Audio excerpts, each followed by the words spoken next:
श्री गणेशाय नमः। ओम नमो भगवते वासुदेवाय। गरुड़ पुराण अध्याय 5वां। कर्म विपाक वश मनुष्य को अनेक योनियों और विविध रोगों की प्राप्ति। गरुड़ जी ने कहा, हे केशव, जिस जिस पाप से जो जो चिन्ह प्राप्त होते हैं और जिन जिन योनियों में जीव जाते हैं वह मुझे बताइए। श्री भगवान ने कहा, नरक से आए हुए पापी जिन पापों के द्वारा जिस योनि में जाते हैं और जिस पाप से जो चिन्ह होता है वह मुझसे सुनो। ब्रह्म हत्यारा क्षय रोगी होता है, गाय की हत्या करने वाला मूर्ख और कुबड़ा होता है, कन्या की हत्या करने वाला कोढ़ी होता है और ये तीनों पापी चांडाल योनि प्राप्त करते हैं। स्त्री की हत्या करने वाला तथा गर्भपात कराने वाला पुलिंद होकर रोगी होता है, पर स्त्री गमन करने वाला नपुंसक और गुरु पत्नी के साथ व्यभिचार करने वाला चर्म रोगी होता है। मांस का भोजन करने वाले का अंग अत्यंत लाल होता है, मद्य पीने वाले के दांत काले कपिश वर्ण के होते हैं। लालचवश अभक्ष्य भक्षण करने वाले ब्राह्मण को महोदर रोग होता है। जो दूसरे को दिए बिना मिष्टान्न खाता है उसे गले में गंडमाला रोग होता है। श्राद्ध में अपवित्र अन्न देने वाला श्वेत कुष्ठी होता है। गर्व से गुरु का अपमान करने वाला मनुष्य मिर्गी का रोगी होता है। वेद शास्त्र की निंदा करने वाला निश्चित ही पांडु रोगी होता है। झूठी गवाही देने वाला गूंगा, पंक्ति भेद करने वाला काना, विवाह में विघ्न करने वाला व्यक्ति ओष्ठ रहित और पुस्तक चुराने वाला जन्मांध होता है। गाय और ब्राह्मण को पैर से मारने वाला लूला लंगड़ा होता है। झूठ बोलने वाला हकला कर बोलता है और झूठी बात सुनने वाला बहरा होता है। विष देने वाला मूर्ख और उन्मत्त पागल तथा आग लगाने वाला खलवाट गंजा होता है। पल मांस बेचने वाला अभागा और दूसरे का मांस खाने वाला रोगी होता है। रत्नों का अपहरण करने वाला हीन जाति में उत्पन्न होता है। सोना चुराने वाला नख रोगी और अन्य धातुओं को चुराने वाला निर्धन होता है। अन्न चुराने वाला चूहा और धान चुराने वाला शलभ टिड्डी होता है। जल की चोरी करने वाला चातक और विष का व्यवहार करने वाला वृश्चिक बिच्छू होता है। शाक पात चुराने वाला मयूर होता है। शुभ गंध वाली वस्तुओं को चुराने वाला छुछुंदरी होता है। मधु चुराने वाला डांस, मांस चुराने वाला गीध और नमक चुराने वाला चींटी होता है। तांबूल, फल तथा पुष्प आदि की चोरी करने वाला वन में बंदर होता है। जूता, घास तथा कपास को चुराने वाला भेड़ योनि में उत्पन्न होता है। जो रौद्र कर्मों, क्रूर कर्मों से आजीविका चलाने वाला है, मार्ग में यात्रियों को लूटता है और जो आखेट का व्यसन रखने वाला है वह कसाई के घर में बकरा होता है। विष पीकर मरने वाला पर्वत पर काला नाग होता है। जिसका स्वभाव अमर्यादित है वह निर्जन वन में हाथी होता है। बलि वैश्व देव न करने वाला तथा सब कुछ खा लेने वाले द्विज, ब्राह्मण, क्षत्रिय, वैश्य और बिना परीक्षण किए भोजन कर लेने वाले व्यक्ति निर्जन वन में व्याघ्र होते हैं। जो ब्राह्मण गायत्री का स्मरण नहीं करता और जो संध्योपासन नहीं करता, जिसका अंतः स्वरूप दूषित तथा बाह्य स्वरूप साधु की तरह प्रतीत होता है, वह ब्राह्मण बगुला होता है। जिनको यज्ञ नहीं करना चाहिए उनके यहाँ यज्ञ कराने वाला ब्राह्मण गांव का सुअर होता है। क्षमता से अधिक यज्ञ कराने वाला गर्दभ तथा बिना आमंत्रण के भोजन करने वाला कौवा होता है। जो सत्पात्र शिष्य को विद्या नहीं प्रदान करता, ब्राह्मण वह बैल होता है। गुरु की सेवा न करने वाला शिष्य बैल तथा गधा होता है। गुरु के प्रति अपमान के तात्पर्य से हूँ या तू शब्द का उच्चारण करने वाला और वाद विवाद में ब्राह्मण को पराजित करने वाला जल विहीन अरण्य में ब्रह्म राक्षस होता है।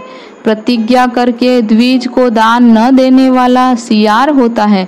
सत्पुरुषों का अनादर करने वाला व्यक्ति अग्निमुख सियार होता है। मित्र से द्रोह करने वाला पर्वत का गीध होता है और क्रय में धोखा देने वाला उल्लू होता है। वर्णाश्रम की निंदा करने वाला वन में कपोत होता है। आशा को तोड़ने वाला और स्नेह को नष्ट करने वाला, द्वेष व स्त्री का परित्याग कर देने वाला बहुत काल तक चक्रवाक चकोर होता है। माता पिता गुरु से द्वेष करने वाला तथा बहन और भाई से शत्रुता करने वाला हजारों जन्मों तक गर्भ में या योनि में नष्ट होता रहता है। सास ससुर को अपशब्द कहने वाली स्त्री तथा नित्य कलह करने वाली स्त्री जलों का जलझोंक होती है और पति की भर्त्सना करने वाली नारी जूं होती है। अपने पति का परित्याग करके परपुरुष का सेवन करने वाली स्त्री वल्गुली, चमकीदड़, छिपकली अथवा दो मुंह वाली सर्पिणी होती है। स्वगोत्र की स्त्री के साथ संबंध बनाकर अपने गोत्र को विनष्ट करने वाला तरक्ष, लकड़बग्गा और सल्लक शाही होकर रीछ योनि में जन्म लेता है। तापसी के साथ व्यभिचार करने वाला कामी पुरुष मरु प्रदेश में पिशाच होता है और अप्राप्त यौवन से संबंध करने वाला वन में अजगर होता है। गुरु पत्नी के साथ गमन की इच्छा रखने वाला मनुष्य क्रकलास गिरगिट होता है। राजपत्नी के साथ गमन करने वाला ऊंट तथा मित्र की पत्नी के साथ गमन करने वाला गधा होता है। गुदागमन करने वाला विष्ठाभोगी सुअर तथा शूद्रागामी बैल होता है। जो महाकामी होता है वह काम लंपट घोड़ा होता है। किसी के मरण शौच में एकादशाहत तक भोजन करने वाला कुत्ता होता है। देव द्रव्य भोक्ता देवलक ब्राह्मण मुर्गे की योनि प्राप्त करता है। जो ब्राह्मणाधम द्रव्यार्जन के लिए देवता की पूजा करता है वह देवलक कहलाता है।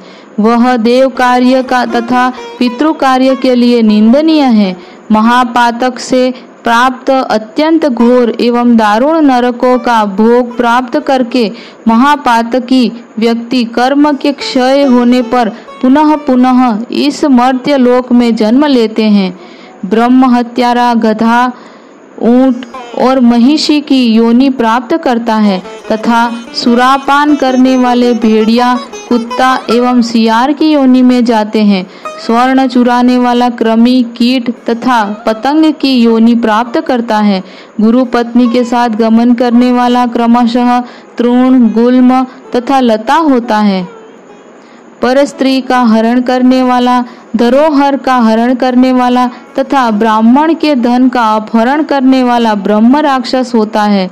ब्राह्मण का धन कपट स्नेह से खाने वाला 7 पीढ़ियों तक अपने कुल का विनाश करता है और बलात्कार तथा चोरी के द्वारा खाने पर जब तक चंद्रमा और तारकों की स्थिति होती है तब तक वह अपने कुल को जलाता है। लोहे और पत्थर के चूर्ण तथा विष को व्यक्ति पचा सकता है, पर तीनों लोकों में ऐसा कौन व्यक्ति है जो ब्रह्मस्व ब्राह्मण के धन को पचा सकता है। ब्राह्मण के धन से पोषित की गई सेना तथा वाहन युद्ध काल में बालू से बने सेतु बांध के समान नष्ट भ्रष्ट हो जाते हैं। देव द्रव्य का उपभोग करने से अथवा ब्रह्मस्व का हरण करने से या ब्राह्मण का अतिक्रमण करने से कुल पतित हो जाते हैं। अपने आश्रित वेद शास्त्र परायण ब्राह्मण को छोड़कर अन्य ब्राह्मण को दान देना ब्राह्मण का अतिक्रमण कहलाता है। वेद वेदांग के ज्ञान से रहित ब्राह्मण को छोड़ना अतिक्रमण नहीं कहलाता है, क्योंकि जलती हुई आग को छोड़कर भस्म में आहुति नहीं दी जाती। हे ताक्ष, ब्राह्मण का अतिक्रमण करने वाला व्यक्ति नरकों को भोग कर क्रमशः जन्मांध एवं दरिद्र होता है। वह कभी दाता नहीं बन सकता, अपितु याचक ही रहता है। अपने द्वारा दी हुई अथवा दूसरे द्वारा दी गई पृथ्वी को जो छीन लेता है वह 60,000 वर्षों तक विष्ठा का कीड़ा होता है। जो स्वयं कुछ देकर पुनः स्वयं ले भी लेता है वह पापी एक कल्प तक नरक में रहता है।